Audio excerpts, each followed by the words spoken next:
Today at Manchester Theatres, it is my absolute pleasure to be joined by the brilliant Martin Marquez, who is getting ready to come to the Opera House in Manchester from the 28th of April in the highly anticipated film noir Double Indemnity. Now, many of you may have seen Martin in stage shows such as The Unbelievers, Brokeback Mountain, Othello, Guys and Dolls, or Sweet Charity. Of course, you may have seen him on screen in shows such as Hotel Babylon, The Job Lot, and Doc Martin, to name just a few. But of course, today we are here to dive into the whodunit kind of world, even though we know whodunit with film noir, of Double Indemnity. So thank you so much for joining me to talk all about this show. It feels like it's been coming for ages and now we're finally getting it. Well, yes, yeah, pleasure to be here.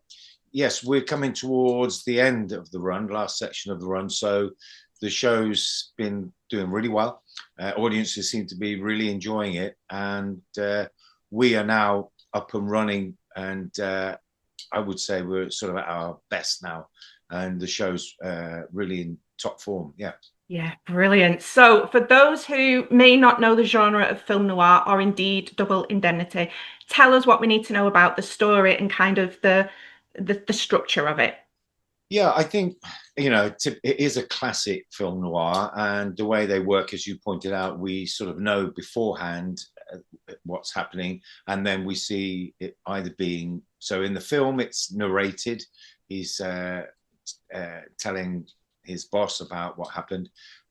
This one, he's talking to the audience, which I think is a really clever way of doing it. I've had a few people come in to see the show who know the film, and they really like the fact that it's talked to the audience. So he relates the story, and then we see it unfold. What people might need to, well, not need to know, but helpful to know, is that the double indemnity of the title is to do with the insurance policy. So what happens is the main character, Phyllis, engages the insurance broker and Walter Huff, and she suggests an insurance scam. Because he's in the insurance business, he says, look, let me do it with you, and we'll do what's known as double indemnity, which is when you take out a policy on something that is very rare. So she was anticipating maybe knocking him on the head with a lump of concrete when he was making a pool, and he said, no, those are all very obvious. You won't get very much money on those. But if you do this one, which is off the back of a train, that for some reason is very rare, and so you get double the money. And that's an important part of the plot, yeah. I think. Yeah. And as a result, my part, I play the boss, it becomes much more important because of the size of the money, $50,000, which is equivalent to over $1 million. So it's a massive payout for this relatively small scale insurance company. It would ruin them. So it's vital from my point of view, my character's point of view, that we sort this out and we catch who it is, because I suspect that it's not true. Yes. Yeah. And so your character, Keezy, kind of acts as like the detective within the correct structure, yeah. Doesn't he? And yeah. He's constantly digging away trying to find. And as he says, he's very good at using his olfactory glands. That's one of his lines. So he can sniff it out, he can smell it, he can smell that it's wrong. Yeah. So yeah. Well, he also, in the film, he also goes on about like the little man living in his stomach as well. So is that in the stage, or is that that in the stage show? Right. I kind of think, thankfully, because I might find that difficult to work with, but it's interesting in the film, isn't it? That is. Yeah. I mean, essentially, he's just personifying that instinct that a lot of us have. Yeah. So when we watch these murder stories, the documentaries and whatever, we will all have a feeling of, I think he did it. I don't know why, but I just think he did it. And like when you were sitting with someone, they go, no, I think so. I think it's so and so. So it's interesting, isn't it? What that is. And now he's James Cain, and the writer, had put it into a little figure, a little man inside. Yes. We've not gone with that. We've just gone with his olfactory glands. I like it. I like it. And because this is kind of like we've said, it's kind of like a whodunit inverted because Yes, it's quite well, we're told who it is. This is more about the how they try and get away with it and the why, but also it's the thrill of the chase, isn't it? Like, will your character figure it? exactly. He presents what he considers a perfect murder. Mm. And in fact, I say at one point, whoever did this did a perfect job. And I'm asked, what have you got to go on? I say, nothing apart from my, sense. And so he persists and persists. And it's that I think that the audience kind of start to feel a little bit unsure and that it's going to be uncovered. We're unsure, but we are, as an audience, interestingly, you are encouraged to be on Walter Huff's side, the guy who commits the murder. You just are. He's charming. He talks to the audience and you're with him. But at the same time, it's quite interesting, this character that comes in and starts trying to uncover it in this dogged manner. And there's something to appreciate in that and admire in that. And that's what the audience are doing, really, isn't it? Are there any loopholes? Is there a way in? Has he left anything? And so when I uncover them, you can sense the audience go, yes, of course, that he would find that out and he would find that out, of course. So that's what I think is fascinating for the audience. I really do. I mean, we're an audience now that are used to seeing them on telly, and this is told very cleverly. Mm. But I think that's interesting because it plays like with the various themes of like morals and ambition and greed and but like you say, when you're encouraged to be on the side of the person who's done the deed, it's kind of that point of, yeah, good people can be manipulated and they can be good people, but just do bad things. Yeah. And it's a really interesting psychological take on humanity, really, isn't it? Well, it is because, of course, you're tapping into, the reason there's some topicality to it is that it's set during the Depression in the 1930s when people got desperate. So, I mean, I have a line at one point where I say to Walter Huff, I say, don't go making love to any of the wives of clients while I'm busy. You're a handsome man, Huff, and people can get desperate these days. And I think that's the case. When people get desperate, they're possibly their morals and ethics check. It's very difficult to hold on to them when you get very desperate. Yeah. So that is one of the themes in it for sure. He is drawn into doing this thing that probably 5 years ago he would have said, I'll never do anything like that. But things have changed and he's considering it.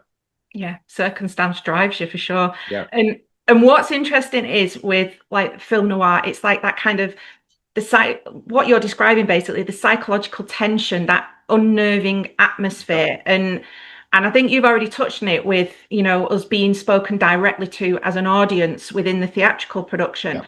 But when I heard it was going on stage, I was just like, that whole concept of the underlying psychological tension and us all sitting together in a theatre live watching. I mean, it's lighting a fuse, isn't it, on this whole. I agree. Being in, yes, with other people, it is really exciting. We were unsure, but it was interesting to see how it would move from the screen to stage because you don't have the close-ups on the eyes or whatever. So we've had to do that with brilliant lighting, brilliant set and lighting, which really creates a great atmosphere. And then there is a soundtrack as well, which isn't always the case with plays, but there's music going underneath or sounds going underneath to give it a kind of filmic feel as what, and the lighting does as well. And what we were pleased with early on was that people were coming out saying, it's really tense, it gets really exciting. And we're thinking, well, the film, the story. So it's obviously managing to create that, which we're really pleased about. Yeah, well, I was going to say, because the creatives have had a challenge on their hands to kind of take something that is specifically known as black and white with shadows and smoke and all of that dank, dark kind of depression stuff, and put that on stage, but not literally in black and white, yet still make the audience accept it. exactly. And they've done a brilliant job. I really do think so. Yeah. That's from a personal point of view, and also picking up on friends and that have come to see it. They say it's real stylish, really real, which it needs to be, great quality, and that's having an effect on the audience, I think. Sure. Yeah, there's kind of a cool vibe to it as well, isn't there? That kind of, yeah. Do you It know, is. I I was, mean, yeah, sorry, that go is, on. there is James Cain, the writer, picked up on the language at the time. That kind of street talk. And Mm, so, as you say, that the equivalent is, today we have a lot of kind of street talk, don't we? That is considered cool. yeah, Well, this for the period was cool, and it actually still stands up. Some of yeah. the terms that he uses and that we kind of quite like the turn of phrase, the kind of brutal comments and whatever. It's popular, yeah. And I was thinking about this whole kind of setup, and like, you know who's done it, you know who the bad guy is, so to speak, or femme fatale. But you know who is trying to chase them, and they're side by side, best friends, and one is lying to the other. And I was like, oh my God, that's why The Traitors is so successful. It's like The Traitors. Of course, yes. Well, Yeah, actually, the director Oscar Toman did mention traitors a fair bit in rehearsals yeah. because there is that deception, and it's quite painful.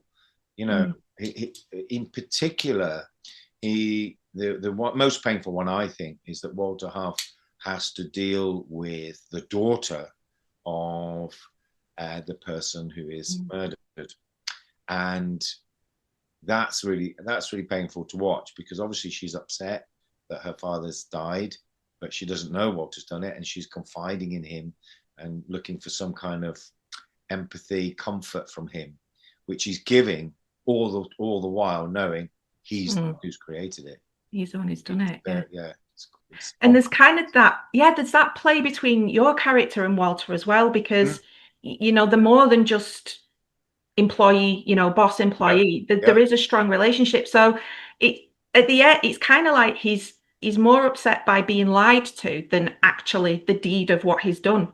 yes, yeah, that's true. Yeah. And people are saying that's quite moving, which Mm, initially was a surprise because he's quite a bitter character. The one I play is quite dogged, brutal, but at the same time, what has to be there is this kind of affection, almost mm, father-son relationship.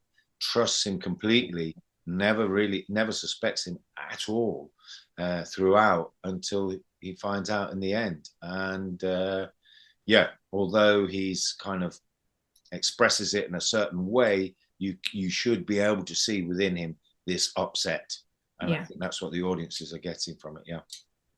And I won't give it away in case people haven't seen the film, but as you've sort of touched on there, people with, the nature of your character at the time kind of expected this big explosive end, and something else happens instead in the film Yeah. that really got people emotionally. But Yeah. I've heard that you've got a bit of a different twist of an end in the stage show. Is that right?